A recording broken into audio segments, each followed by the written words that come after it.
நம்ம உடம்புல உள்ள மிகப்பெரிய நரம்பு, மொத்தமான நரம்பு அப்படின்னு பார்த்தீங்கன்னா அது சயாட்டிக் நர்வ் தான். ரொம்ப நேரம் உட்காந்தே இருக்கிறவங்க அந்த பொசிஷன்லேருந்து கொஞ்சம் எந்திரிச்சு நடக்கணும் அப்படின்றத ஞாபகம் வச்சுக்கோங்க. ஏதாவது ஒரு பக்கம் அழுந்திட்டு உட்கார்றனால இல்லை சீட்டிங் வந்து கரெக்டாக இல்லை அப்படின்னாலும் இந்த பைரிஃபார்மஸ் சிண்ட்ரோம், சயாட்டிக் பெயின் வர்றதுக்கான வாய்ப்புகள் இருக்குது. இப்போ பார்த்தீங்கன்னா மாடர்ன் ஏரால எம்ஆர்ஐ இருக்குது. எம்ஆர்ஐ எடுத்து பார்த்து டிஸ்கெல்லாம் நார்மலாக இருக்குது அப்படின்னா.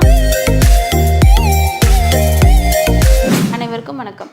நிறைய பேருக்கு பார்த்திங்கன்னா இப்போ இருக்க வாழ்வியல் முறையில் எல்லாம் உட்காந்து தான் வேலை செய்கிறோம். அதனால் முதுகு வலி, இடுப்பு வலிலாம் நிறைய வர ஆரம்பிச்சிருச்சு. ஒரு சிலருக்கு பார்த்திங்கன்னா இடுப்பு வந்து அந்த பட்டெக்ஸோட சென்ட்ரு பகுதியிலேருந்து அப்படியே கீழே வலிக்குது அப்படின்னு சொல்லுவாங்க. இப்போ முதுகு வலியில் நிறைய டைப்ஸ் இருக்குது. ஒரு சிலர் பார்த்திங்கன்னா இந்த இடம் நடு முதுகு வலிக்குது, இந்த சென்ட்ரு பாயிண்ட் வலிக்குதும்பாங்க. சில பேர் பார்த்திங்கன்னா இங்கே உட்கார்ற இடத்துல வலிக்குதும்பாங்க. சில பேர் பார்த்திங்கன்னா கரெக்டாக இந்த பட்டெக்ஸோட சென்ட்ரு பாயிண்டில் வலிக்குதும்பாங்க. இந்த வலியானது அப்படியே இது வரைக்கும் வருது, முட்டியிலேருந்து கால் வரைக்கும் போகுது அப்படின்னு சொல்லுவாங்க. ஸோ இந்த மாதிரி வலி இருக்கிறது தான் நம்ம வந்து சயாட்டிக்கா அப்படின்னு சொல்கிறோம். அதாவது வலியானது இங்கேருந்து அப்படியே கீழே பாதம் வரைக்குமே போகும். ஸோ இதை தான் சயாட்டிக்கா அப்படின்னு சொல்கிறோம். இந்த சயாட்டிக் பெயினை பற்றி தான் நம்ம இந்த வீடியோவில் பார்க்க போகிறோம். நம்ம உடம்புல உள்ள மிகப்பெரிய நரம்பு, மொத்தமான நரம்பு அப்படின்னு பார்த்திங்கன்னா அது சயாட்டிக் நர்வ் தான். இந்த சயாட்டிக் நர்வ் இரிட்டேட் ஆனால், இல்லை அதில் ஏதாவது ஒரு பிரச்சனை வந்துச்சுன்னா, அதை போட்டு எதுனாச்சும் அழுத்துச்சுன்னா வர்ற பெயினுக்கு பேர் தான் சயாட்டிக்கா.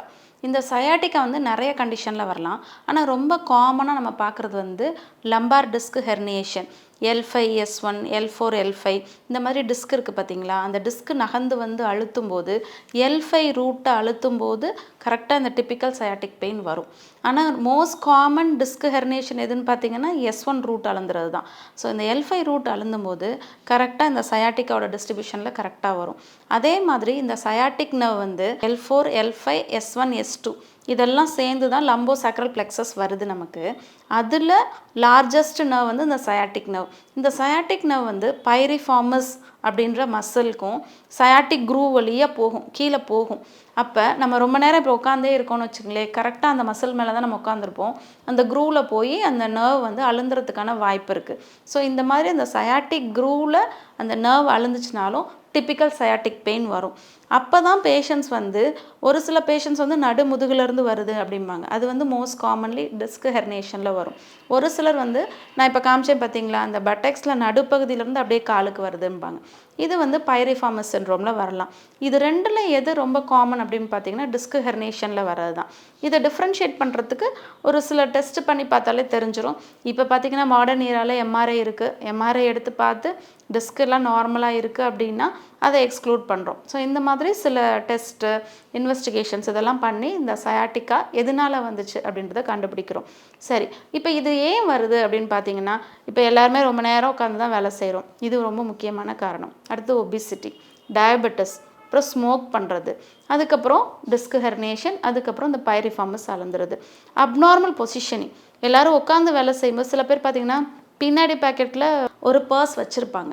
ஸோ அப்போ வந்து ஒரு இம்பேலன்ஸ் இருக்கும். நம்ம வந்து ஈக்குவலாக 2 க்ளூட்டியல்லையும் ப்ரெஷர் கொடுக்க மாட்டோம். ஸோ ஏதாவது ஒரு பக்கம் அழுந்திட்டு உட்கார்றனால, இல்லை சீட்டிங் வந்து கரெக்டாக இல்லை அப்படின்னாலும் இந்த பைரிஃபார்மஸ் சிண்ட்ரோம், சயாட்டிக் பெயின் வர்றதுக்கான வாய்ப்புகள் இருக்குது. சரி, இதை நம்ம வந்து கண்டுபிடிக்கிறதுக்கு ஒரு சில டெஸ்ட் இருக்குது. அதில் வந்து straight leg raising test, tension test, இந்த மாதிரி நிறைய சொல்லுவோம். இதில் வந்து முக்கியமாக இந்த பைரிஃபார்மஸ் சிண்ட்ரோமையும் டிஸ்க் ஹெர்னியேஷனும் டிஃப்ரென்ஷியேட் பண்ணுறதுக்கு ஒரு டெஸ்ட் இருக்குது. அதை இப்போ நான் உங்களுக்கு டெமோ பண்ணி காமிக்கிறேன். ஏன்னா இது சின்ன இதுதான். இதை நீங்கள் டிஃப்ரென்ஷியேட் பண்ணி பார்த்தாலே உங்களுக்கு எதனால் பெயின் வருதுன்ற நீங்கள் கண்டுபிடிச்சிக்கலாம். இப்போ வந்து நீங்கள் உங்கள் வயிறு பகுதி தரையில் இருக்கிற மாதிரி படுத்துக்கணும். படுத்துட்டு உங்கள் காலை வந்து 2 காலையும் இந்த பொசிஷனில் மடக்கி வச்சுக்கோங்க. மடக்கி வச்சதுக்கப்புறம் யாராவது ஒருத்தர் சப்போர்ட் பண்ணி இந்த காலை இப்படி வெளியில் எடுக்கும்போது இங்கே தான் அந்த பைரிஃபார்மஸ் மசில் இருக்குது. இந்த மசில் பார்த்திங்கன்னா நம்மளோட சாக்ரல் போனில் உள்ளுலேருந்து அதுக்கப்புறம் நம்மளோட தொடை எலும்புக்கு வருது. ஸோ இந்த இடத்துல தான் அந்த வலியை வந்து அவங்க ஸ்ட்ரெச்சிங்கை ஃபீல் பண்ணுவாங்க. ஸோ இந்த இடத்துல பெயின் இருக்கா அப்படின்னு பார்த்துக்கணும். ஸோ இதில் வந்து பெயின் இல்லை அப்படின்னா அடுத்து என்ன பண்ணணும்னா உங்கள் 2 கையையும் உங்களோட மார்பக பகுதிக்கிட்ட வச்சு ஜஸ்ட்டு இந்த மாதிரி தூக்கணும். தூக்கும்போது நடு முதுகு வலிக்குதா இல்லையா அப்படின்றத நோட் பண்ணிக்கணும்.